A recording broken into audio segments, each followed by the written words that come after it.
안녕하세요. 오늘은 많은 국민들이 분노한 사건, 그리고 오랫동안 반복되어 온 문제에 대해 이야기하려고 합니다. 최근 열린 국회 청문회에서 검찰 고위 간부들의 모습을 본 국민들, 아마 많은 분들이 이렇게 느끼셨을 겁니다. 저게 정말 국민의 세금으로 운영되는 공무원인가? 도대체 누구를 위한 검찰인가? 오늘 이 영상에서는 왜 지금 이 순간 검찰이라는 조직에 대한 근본적인 해체와 재설계가 필요한지 차분히 그러나 분명하게 이야기해보겠습니다. 1. 검찰은 왜 이렇게까지 오만해졌는가? 검찰은 원래 국민을 위한 칼이었습니다. 범죄를 수사하고 법을 집행하며 권력을 견제하는 공익의 수호자 역할을 해야 하는 조직이죠. 하지만 지금의 검찰은 어떤가요? 청문회에서 보인 그들의 태도, 국회의원의 질의에 아나무인 태도로 국민의 질문에 도전적으로 반응하며 나는 잘못한 게 없다는 자기 확신으로 가득 찬 모습. 이건 단순한 태도의 문제가 아닙니다. 그 오만함은 수십 년간 권력 위에 군림해온 검찰의 본질을 보여줍니다. 2. 윤석열, 김건희는 덮고 이재명은 끝까지. 검찰이 정말 공정하다면 모든 권력자에게 동일한 잣대를 적용해야 합니다. 하지만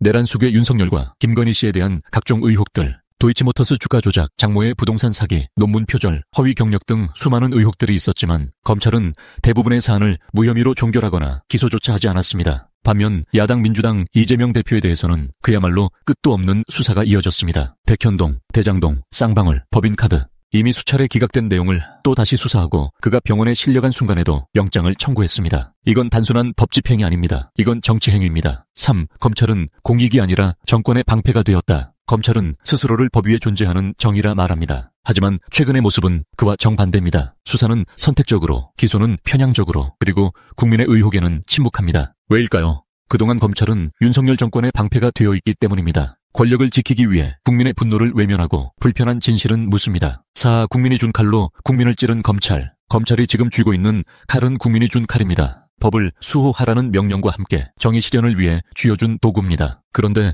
그 칼은 지금 누구를 향하고 있습니까? 범죄자입니까? 권력형 비리입니까? 아닙니다. 그 칼은 야당이었던 민주당을 겨누고 비판하는 언론을 입틀막하며 협박하고 평범한 국민과 서민을 조여왔습니다. 우리는 칼을 쥐어줬더니 검찰은 국민을 내려다보는 권력이 되어버렸습니다. 5. 검찰개혁은 실패했다. 이제는 해체다. 사실 검찰개혁은 문재인 정부 시절부터 외쳐졌습니다. 하지만 구조는 바뀌지 않았고 검찰은 여전히 막강한 권력을 갖고 있습니다. 왜냐고요? 검찰은 여전히 수사도 하고 기소도 하고 언론 플레이도 하고 검찰 자신은 아무도 수사하지 못하도록 설계되어 있기 때문입니다. 이는 조희대 대법원장과 지기현 판사를 비롯한 사법부도 마찬가지입니다. 사법부 전체의 개혁이 필요합니다. 이제는 개혁이 아니라 해체와 재설계가 필요합니다. 수사권과 기소권은 완전히 분리해야 합니다. 검찰은 정치와 단절돼야 하며 검사 개개인은 행정사법 공무원으로서 국민에게 봉사하는 위치로 돌아가야 합니다. 검찰은 이제 공포의 상징이 되어버렸습니다. 정의를 지키는 조직이 아니라 정의를 왜곡하는 도구가 되었습니다. 이제 국민이 해야 할 일은 단 하나입니다. 칼을 회수하는 일, 검찰이라는 괴물을 해체하고 국민의 정의를 다시 세우는 일. 더는 두려워하지 말고 더는 침묵하지 맙시다. 이제는 검찰이 아니라 주권자인 국민이 나서서 정의를 말하고 행동으로 보여줘야 할 시간입니다.